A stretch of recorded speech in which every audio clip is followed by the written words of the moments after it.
ॻाल्हि इहा आहे त कुझु लम्हा असां सभिनी खे अहिड़ा मुयसरु थिया आहिनि जो यकसू थी अल्लाह ताला खे यादि करे सघूं ऐं पंहिंजे फ़िक्रात ग़म ॻणतियूं जेके बि रहनि थियूं जेके इंसान जी ज़िंदगीअ जो हिसो आहिनि। इहो भिटाई साहिबु चयो आहे त अचो सूरनि वारियूं कयूं सूर पचार, कनी थोरा कनी घणा कान्हे का सूरनि धार। इहे ज़िंदगीअ जो हिसो आहिनि, पर ही लम्हा जेके कुझु असांखे मुयसरु थियनि था इन दौरान जेकॾहिं असां इहे ॻाल्हियूं विसारे सघूं ऐं पूरी यकसुई सां पंहिंजी दिलि खे अल्लाह ताला जे ज़िक्र में शागिल कयूं, इन हद ताईं जो असांजी दिलि अल्लाह ताला जे ज़िक्र में करार वठे। जो ईअं सम्झ में अचे त असांजे लाइ सभ खां वॾी दौलत ख़ज़ानो ऐं कामयाबी इहा आहे त पंहिंजे महबूब अल्लाह ताला जे यादि में असांजी सुबुह बि गुज़रे ऐं असांजी शाम बि गुज़रे।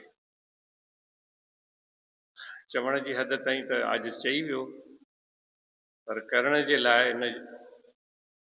इन जे लाइ कुझु हीला वसीला कशट कशाला काटणा पवंदा, यानी कि तवजो ऐं महिनत खे क़ाइमु रखण लाइ कुझु करिणो पवंदो। जेकॾहिं इहो हुनुरु मिली वञे त इन जो फ़ाइदो आहे, इन जी भलाई ऐं बरकत आहे। सो जेकॾहिं इन ज़िक्र जा समरात बि वरी असां में नज़र अचणु खपनि, फ़ाइदा बि नज़र अचणु खपनि। सभ खां जेको वॾो समर ऐं फ़ाइदो आहे छो त यादि करणु इहो असांजे बंदगी जो हिसो आहे, छो त असां बाना आहियूं अल्लाह ताला जा। इहो हुज़ूर अलैहिस्सलाम असांखे ॿुधायो त तव्हां अल्लाह जा बाना आहियो, बानप खे दिलि सां मञो।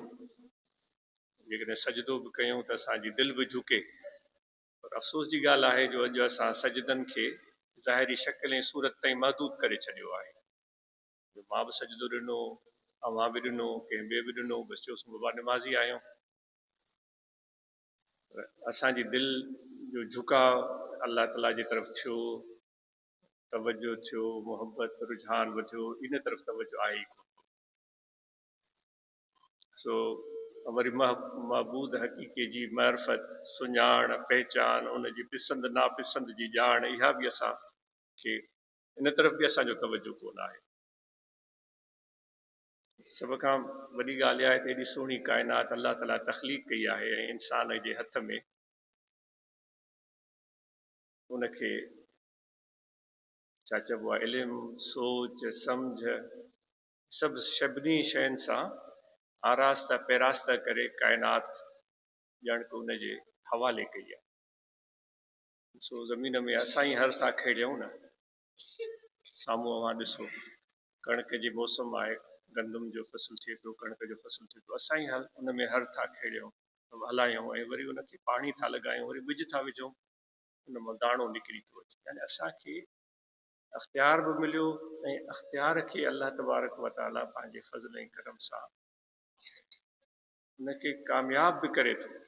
असां तसरुफ़ कयूं था, उनजो फ़ाइदो थो। एॾी वॾी बिल्डिंग बीठी आहे, इंसाननि ई ठाही आहे, ख़ुदा जी तरफ़ां ॾिनल उन सोच सम्झ खे इस्तेमालु करे एॾी वॾी काइनात ख़ुदा ॾिनी त हाणे उन काइनात जे में असां सुलह सफ़ाई मोहबत प्यार बहितरी पैदा कयूं, तफ़रीक इंतिशार नफ़रत धिकार इन्हनि शयुनि खां बचूं।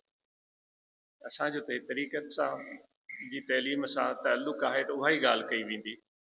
हमेशह उहो शेर चवंदा आहियूं त भिटाई साहिब जो, वलर कयो वतन पिरित न छिननि पाण में, बसो पखेड़नि माण्हू आहे मेठ घणो। हिन महिल शाम जो टाइम आहे, अवां नज़ारो करे ॾिसो कॾहिं मौक़ो मिले, शाम जो पखेड़नि जा हिकिड़ा ग्रुप हुननि जो महवे परवाज़ हूंदा आहे पंहिंजे पंहिंजे वाहिरनि तरफ़ आख़िरनि तरफ़, ऐं उन्हनि खे कंहिंमें 10 हूंदा, कंहिंमें 20 हूंदा, कंहिंमें 40 हूंदा, पर उहे सभु गॾिजी परवाज़ कंदा आहिनि।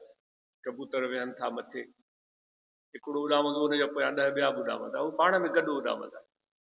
सो उहा मोहबत ऐं प्यार हिन तरीक़त जो बुनियादु आहे ऐं हिन जो तइलीमात खां असां वाक़िफ़ आहियूं। ज़िक्र जी बि ॻाल्हि थी ऐं पंहिंजे तबलीग जे दोस्तनि जी कोशिशि सुठी आहे ऐं इंशा अल्लाह जेकॾहिं इहा कोशिशि जारी रही त इन जा समरात ऐं फ़वाइद हासिलु थींदा। महिरबानी।